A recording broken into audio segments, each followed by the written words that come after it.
Kita orang Islam diajarin bersih sebelum sembahyang, cuci semuanya. Saya bilang lu 2,5. Gue 10%, bukan berarti gue jorok. Disucikan oleh darah Yesus. Pasti bayar perpuluhan dia. Puas banget dia seminggu sekali, nggak usah cuci-cuci, ya kan? Nggak usah bergerak-bergerak. Loh, kita kan bayar 10%, makanya kita kebaktian tenang aja, ya kan? Paling berdiri nyanyi tempat, santai, ya kan? Tapi kok 2,5, setengah mati.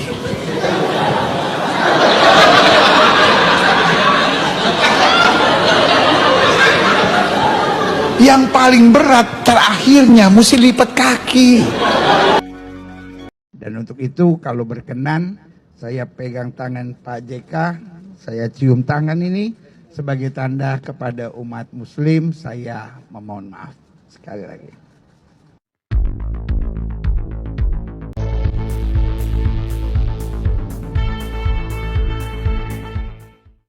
Selamat sore semuanya. Tadi Anda lihat saya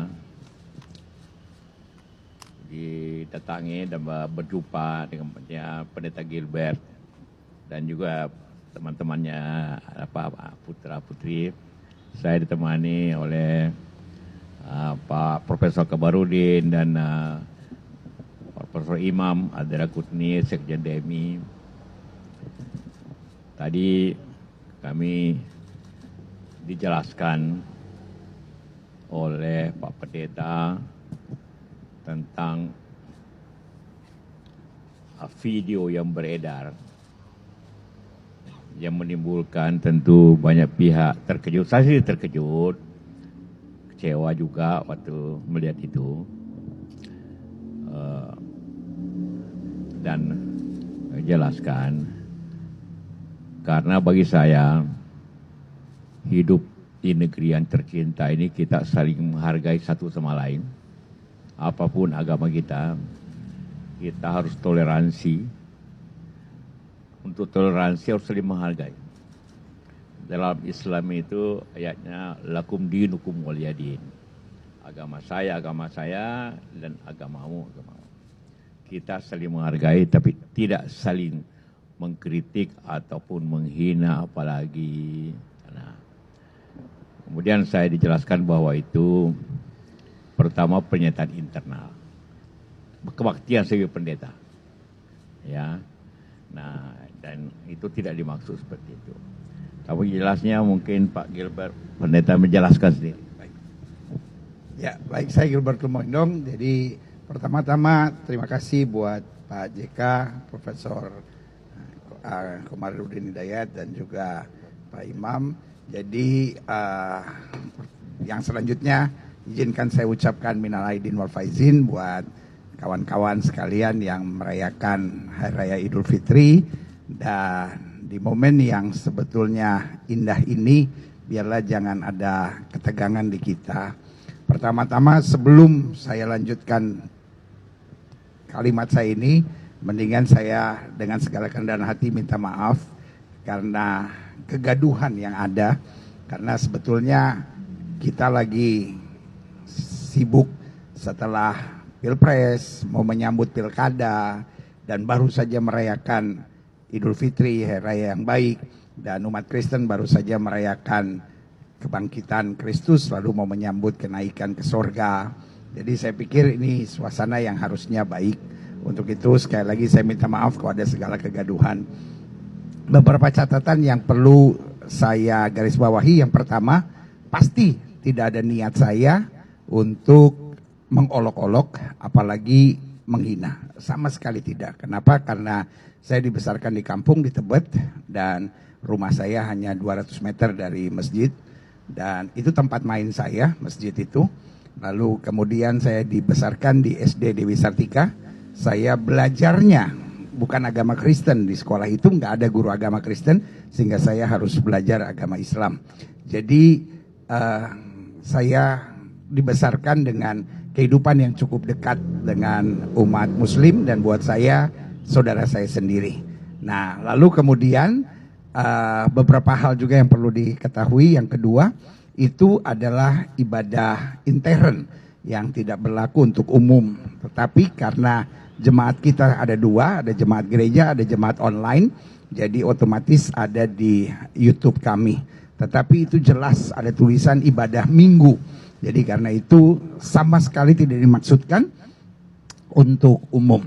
Lalu yang ketiga, mungkin ada yang melihatnya dengan kacamata yang berbeda, lalu kemudian mengedit-edit gitu. Apa tujuannya? Ya buat saya, setiap kita hanya Tuhan yang tahu. Tetapi yang pasti bahwa penjelasan itu bukan penjelasan yang lengkap.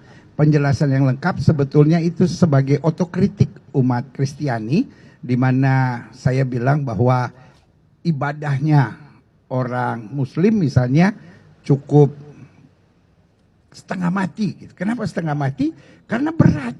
Sehari 5 kali. Kita orang Kristen seminggu sekali. Udah itu seminggu sekalinya juga duduknya santai-santai. Kalau ini ada gayanya, ada gerakannya yang tidak boleh salah. Bahkan saya garis bawahi terakhir bahwa lipat kaki buat umat Muslim itu biasa sekali, sampai mungkin Pak JK yang usianya 82 tahun masih bisa lipat kaki gitu. Kita di gereja, orang gereja 45 tahun masih bisa lipat kaki, itu udah hebat. Kenapa? Karena ya gaya ibadahnya paling santai. Nah, itu yang saya bilang gitu. Dan kebetulan di umat Kristen ada kepercayaan misalnya tentang memberi 10%. Nah, di pengetahuan saya gitu, wah umat Muslim di situnya yang agak lebih gampang gitu, 2,5%. Tapi setelah bicara sama Pak JK hari ini, dia bilang, oh salah pendeta, 2,5% itu cuma zakat, belum infaknya, belum sedekahnya, belum wakafnya, hitung-hitung lebih berat lagi gitu. Jadi untuk itu sekali lagi saya minta maaf untuk kegaduhan ini, tapi percayalah kebersamaan Indonesia selalu ada di hati saya, dan di hati saya selalu ada persatuan, karena dasar khotbahnya kalau didengar hari itu justru tentang kasih. Kasihlah sesamamu gitu, ya kan? Jadi kita mengasihi bukan karena dia bisa berbuat kasih kepada kita, tapi meskipun dia bahkan berbuat jahat. Karena itulah iman Kristen kami, tampar pipi kiri kasih pipi kanan. Jadi nggak mungkin saya menebar sesuatu yang buruk, karena justru ini seperti otokritik buat kita, bahwa ayo kita berbuat lebih baik. Kita belajar dari saudara sepupu. Saya biasanya di dalam gereja menyebut umat Islam sebagai saudara sepupu, karena kita lihat dari Abraham, Ishak, dan Ismail. Kira-kira begitu. Semoga di momen yang indah ini kebersamaan kita Indonesia jauh lebih berharga daripada kasakusuk yang terjadi. Dan untuk itu kalau berkenan, saya pegang tangan Pak JK, saya cium tangan ini sebagai tanda kepada umat Muslim, saya memohon maaf sekali lagi. Tuhan memberkati. Terima kasih Pak Pendeta. Jadi tadi Pak Pendeta sudah menjelaskan kronologisnya. Kedua, akibat kegaduhan sudah minta maaf. Dan seperti tadi saya jelaskan bahwa Islam dan Kristen dalam hal membantu sesama umat hampir sama. Jadi bukan hanya 2,5%, sedekahnya, infaknya, wakafnya itu besar. Jadi itu ya mampu tentu ya. Nah, tentu dengan pengertian itu maka difahami bahwa ada kesalahan akibat editan, tentu dapat memahami. Tentu sebagai ketua Dewan Masjid saya mengerti, dan karena saya mengerti maka itu dan sudah minta maaf, saya terima maaf itu agar, tapi tentu tidak lain kali harus baik-baik ya. Lain kali harus baik-baik ya. Karena sudah mengerti apa itu Islam. Tidak, kita tadi bicara tadi lebih banyak tentang apa itu Islam, dan menjelaskan sama saya apa itu Kristen. Jadi kita saling memahami ya, apa itu gereja. Jadi bagi seluruh umat Islam yang sudah melihat video itu, jangan dilihat video itu sebagai hanya itu saja, tapi sebenarnya itu ada latar belakangnya dan ada adalah editan yang kalau cukup berbahaya. Karena itu mari kita memaafkan karena sudah menjelaskan dan sudah minta maaf. Umat Islam itu memberikan maaf apabila ada yang meminta maaf. Itu juga sedekahnya juga. Kita maafkan dan sudah dijelaskan. Dan maaf artinya tidak lagi membuat seperti itu lagi. Pasti karena kita sudah jelaskan tadi. Dua ahli agama yang menjelaskan tentang Islam. Jadi seperti itu. Jadi itulah sekali lagi terima kasih Pak Pendeta atas penjelasan dan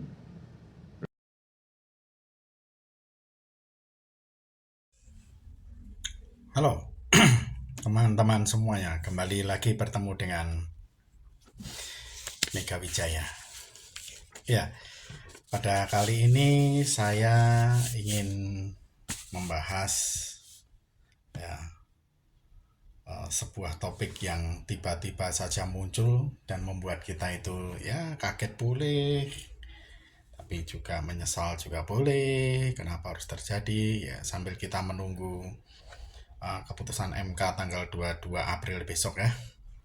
Jadi di tengah hiruk pikuknya politik, percaturan politik, pemilu, sidang MK, KPU, Bawaslu, lalu juga perangkat-perangkat desa yang macam-macam lah ya terkait dengan pemilu itu, tiba-tiba muncul kasus tentang ya dapat dikatakan penghinaan agama atau mungkin juga dapat dikatakan sebagai sesuatu yang tiba-tiba out of the box ya, kaitannya dengan video yang viral tiba-tiba terkait dengan pendeta GL. Nah, di situ point of view-nya adalah ketika pendeta GL ini di hadapan umatnya menyampaikan bahwa tentang masalah zakat ya, yang 2,5% dan juga persepuluhan ya, yang ada di Kristen ya, sementara zakat 2,5% untuk Islam.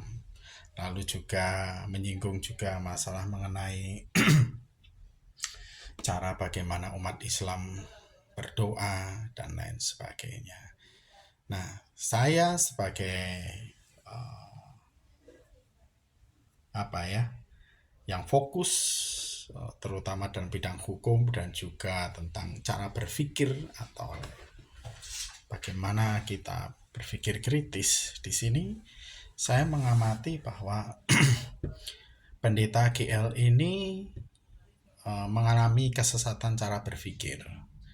Yang pertama, dia tidak punya kapasitas untuk bicara mengenai apa yang ada di agama tetangga. Apapun yang terjadi di agama tetangga itu dia tidak punya kapasitas untuk bicara maupun menjelaskan. Itu yang pertama. Lalu yang kedua adalah dia tidak punya hak ya untuk berbicara menjelek-jelekan tentang peraturan yang ada di agamanya tetangga. Nah, ini juga tidak boleh gitu. Jadi sudah tersesat dua nih cara pikirnya. Yang ketiga adalah dia tidak mempunyai informasi yang cukup atau komprehens mengenai salat itu bagaimana, caranya bagaimana, filosofi di dalamnya, makna setiap gerakan itu ada maknanya seperti apa, dia tidak paham. Lalu juga tentang regulasi, tentang adanya harus adanya 2,5% ya yang diberikan kepada orang miskin ya, zakat itu, dia juga tidak paham. Jadi kemampuan dia itu untuk memahami informasi, merangkum informasi, mengumpulkan informasi itu tidak lengkap. Berarti apa? Kesesatan yang ketiga. Terus kemudian yang keempat adalah berani-beraninya dia menyampaikan cara berpikir dia yang salah. Ya, itu di hadapan umatnya. Berarti artinya apa? Umatnya ya yang mendengar itu pada saat itu, ya saya dengar videonya malah ketawa-ketawa seperti itu, mereka tidak sadar kalau mereka sedang disesatkan. 4 kesesatan. Jadi dia ini sebenarnya sedang, kalau dalam perspektif ya pemahaman seorang pendeta ya, menyampaikan firman Tuhan, itu dia itu sedang menabur benih kehidupan. Dia sedang menabur benih cinta kasih. Ya, dia mempunyai tanggung jawab untuk bertanggung jawab terhadap setiap tuaian ataupun taburan yang dia berikan kepada umatnya. Nah, dia memberikan kesesatan cara berpikir itu. Dan ini berbahaya. Sangat berbahaya. Karena apa? Itu termasuk doktrin kiri. Ya. Karena di dalam ajaran Tuhan Yesus tidak pernah ada namanya doktrin kiri. Ya. Saya mengamati dari berbagai perspektif ya, bahwa agama Kristen itu baik. Tetapi cara mendeliver yang salah. Nah, itu menjadikan doktrin yang tidak baik. Nah, hal-hal seperti inilah yang membuat akhirnya menimbulkan kegaduhan. Dan itu sangat disayangkan. Dan kemudian saya membayangkan gitu ya, setelah dia bilang begitu, lalu kemudian ucapannya, pidatonya itu viral ya, saya membayangkan mungkin malam itu dia tidak bisa tidur tuh, pendeta GL ini. Wah, dia bercucuran keringat mungkin seperti itu. Waduh, saya salah ini mungkin. Lalu kemudian dia ambil solusi gimana caranya agar ini tidak menjadi sesuatu yang lebih besar lagi. Akhirnya dia bertemu dengan Pak JK.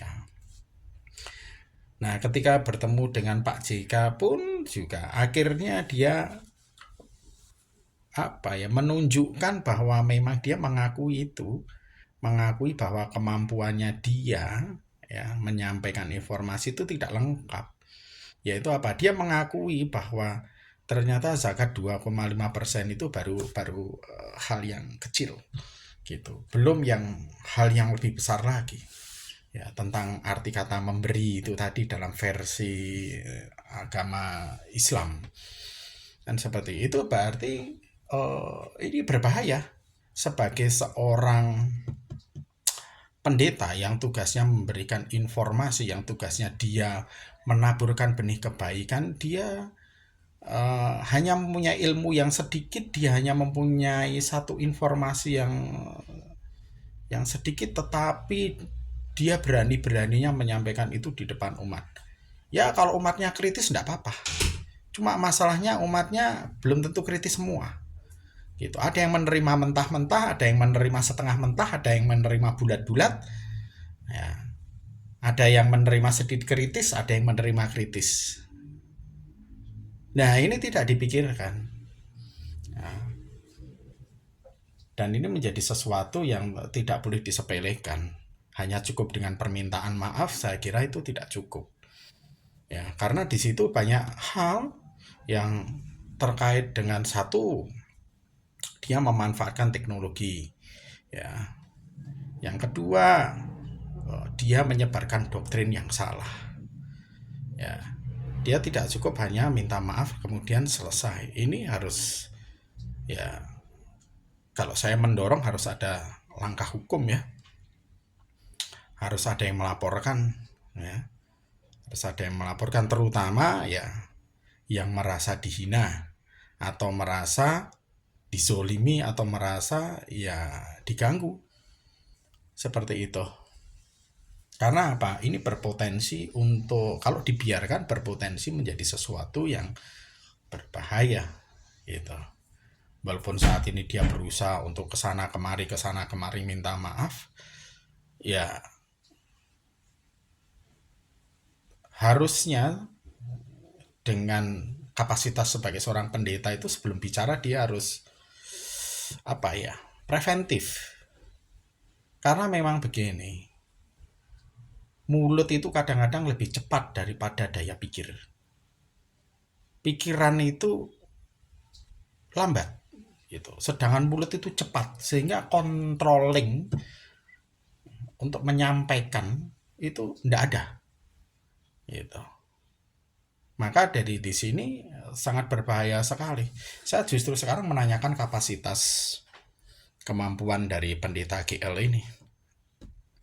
Ya, kapasitas dia sebagai seorang pendeta ini harus direview karena ini berpotensi untuk menjadi sesuatu yang berbahaya. Nah, untuk itu teman-teman hati-hati dengan cara berpikir. Karena cara berpikir yang tidak konstruktif, tidak bulat, tidak presisi atau tidak tepat, dan juga informasi-informasi yang setengah-setengah didapatkan oleh seseorang, akhirnya jadinya begitu. Itu bicara dengan emosi, bicara dengan mungkin merasa dia sebagai seorang yang punya uang, punya kekuasaan, punya authority, dan juga mempunyai space, tempat atau panggung untuk bicara. Akhirnya dia dalam hal ini dapat dikatakan dia kurang waspada, hingga akhirnya keluar hal-hal seperti itu. Sangat disayangkan ya. Jadi saya mengamati fokusnya adalah cara dia menyampaikan dan kemampuan kognitifnya dia menyampaikan informasi. Kita sebagai masyarakat umum, kita harus melihat ini berarti ketika dia menyampaikan di depan podium, di dalam disampaikan kepada umatnya itu dengan kemampuan yang setengah-setengah, informasi yang setengah-setengah, dia memberikan brainwash yang menyesatkan. Nah, itulah kesesatan cara berpikir. Itu contoh ya, contoh realistis yang saat ini terjadi, dan itu sangat tidak disarankan. Jadi kalau bangsa ini mau maju, jangan dilihat hanya dari pendidikannya, jangan dilihat dari bajunya, jangan dilihat dari mobilnya, jangan dilihat dari kekuasaannya, tapi lihatlah bagaimana ketika orang ini bicara ya penuh kehati-hatian, atau ya selonong boy gitu aja. Salam otak kritis dari Mega Wijaya. Salam Justisia.